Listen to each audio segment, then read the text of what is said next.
interesting one for you. This is the Gjika mini amp power tube distortion pedal. This is probably the biggest pedal in the world, at least a single effect. It's pretty much a distortion overdrive circuit. You can make it make really great clean tones as well. The really interesting thing about this is it's actually power tube distortion, like a single-ended amplifier, like a Champ or something like that, where you have one power tube, and this one has one 12AX7 preamp tube as well. The really wild thing about this is that it has an active load switch. The active load switch, which is right there in the center, currently I have it in the up position. There's actually a tiny little speaker inside this that acts as a dummy load, just like a real amplifier. The concept behind this is the idea of reamping a single-ended small amplifier dimed. So you have the interaction between the single power tube overdriving and the small speaker as well, taking up some of that excess. I'll move the camera here so you can get a little better look at what's going on in there. There's a level, bass, middle, treble, and gain control there on the top. You have three dip switches. One is a low power, high power switch. Center is that active load like I mentioned, and then you have a sustain on and off, and then you just have your your single on off foot switch.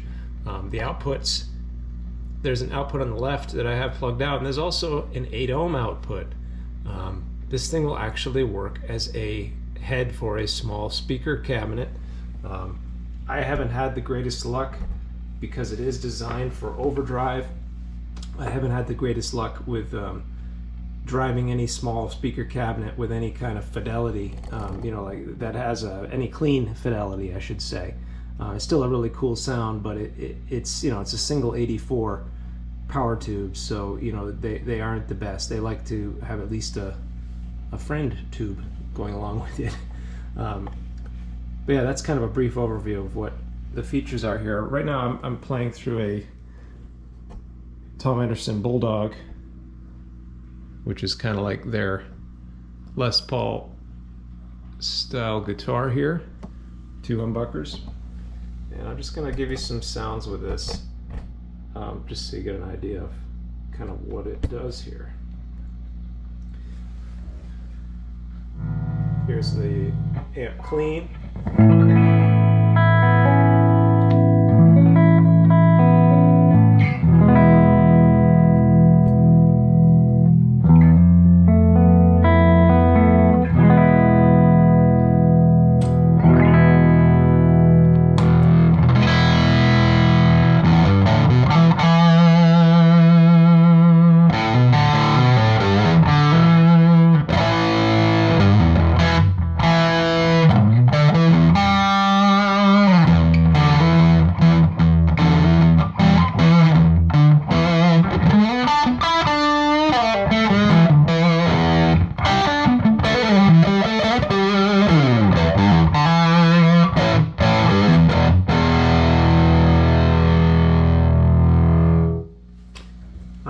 So currently my settings are high power switch is on, the active speaker load is on, the sustain is on, the level is is about 11 o'clock, and the gain's about 2 o'clock.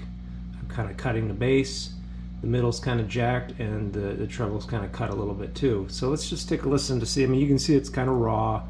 There's a lot of highs in there, which I personally think could stand to be tamed a little bit. But what we have here is, watch what happens when, this is just give you an idea what the high-low power difference is. Here's high. Here's low.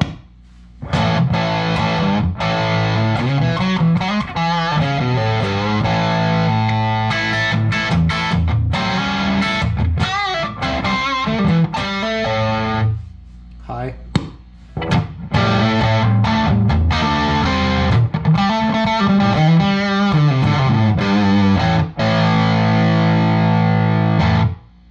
So here's the probably the most finicky thing about this pedal, because you're dealing with an actual amplifier inside here that you're reamping more or less.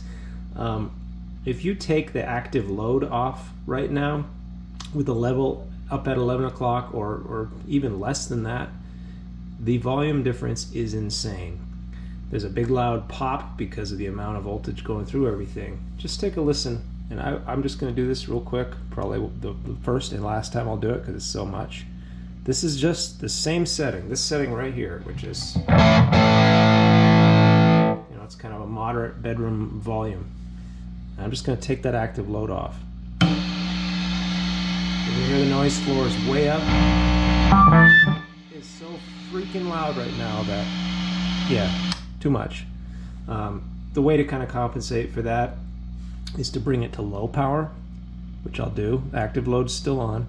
Back to low power, which is this much. Now I'm going to take that active load off. It's still going to be really freaking loud. That's up in that 90 plus dB. So still pretty loud here. You can bring the volume back. Just give you an idea of the sound without the speaker load. It's got bigger shoulders, not as much of that kind of rolled off speaker compensation.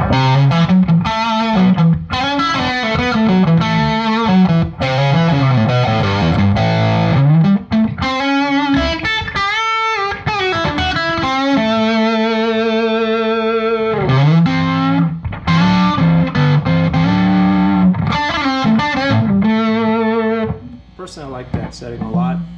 I think taking the speaker active load gives you nice kind of big shoulders, and it's actually something I like to do with when I put a fuzz or even a compressor into the front end of this thing.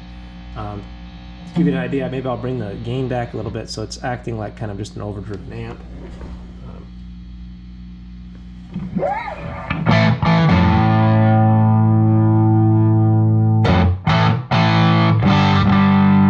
So that's a little bit more just straight overdrive and not as much distortion. And then what I like to do is put, say, something in front, like say the tube driver back here, so you have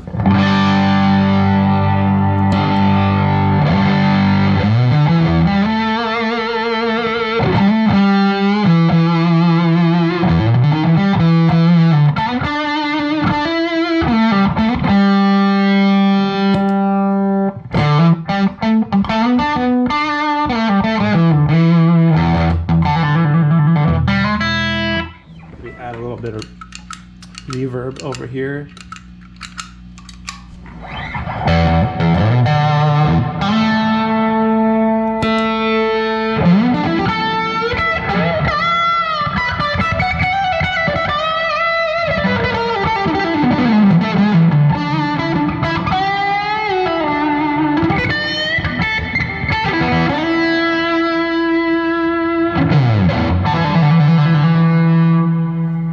Usable lead tones. I like those a lot. Let's go back to this, just the mini amp here.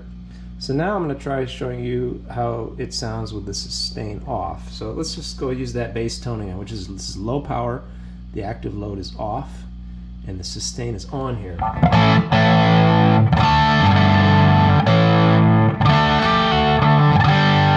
You know, big low end, lots of highs, and a nice, you know, fair amount of gain. So here is the sustain off with those. Everything else is exactly the same.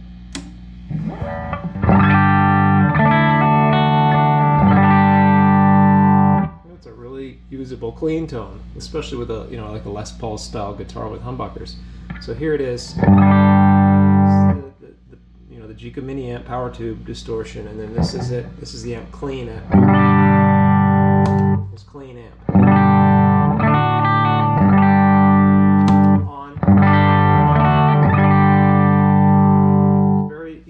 Usable tones there. You can get it to clean up, you can bring the gain up even higher. It gets a little tough because I got to bring the level way down to bring gain up. You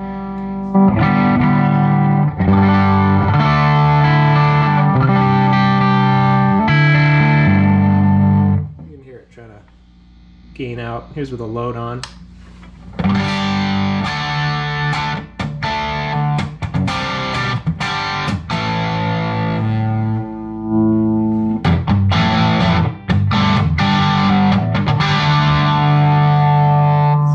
that's a sustain off, so you know it's a more of a clean bass, and then the gain has to be jacked way up. It's not like the sustain circuit. So watch what happens when I use that exact same tone with a boost or a gain in front of it.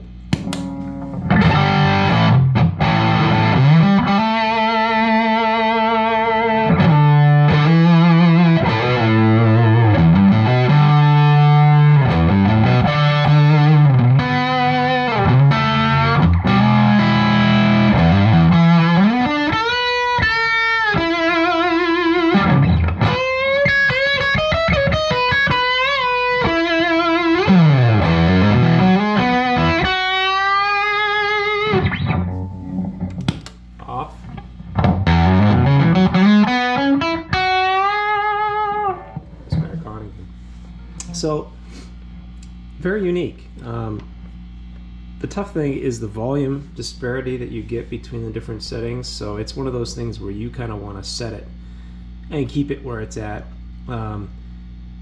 unless you have a situation where you can kind of adjust it and not worry about big pops of the sound. Like I said, I kind of like it that first setting where I had it, you know, with the gain is not jacked too high. You know, I think I like, what was it, sustain, load on, maybe high power, gain back a little bit. Yeah, I think this is the one here.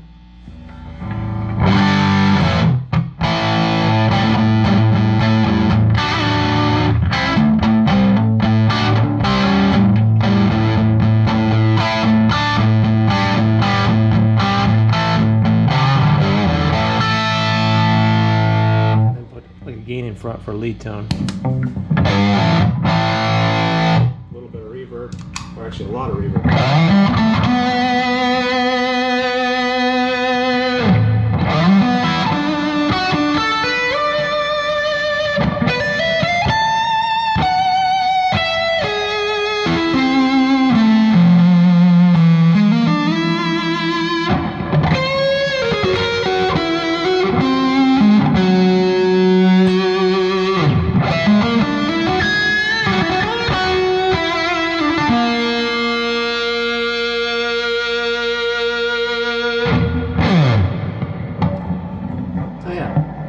That's a little bit more than you've probably seen on this device. It's there's not very many on the planet. I don't even know what number one this is, but I'm sure there's probably only around 100 of these out there.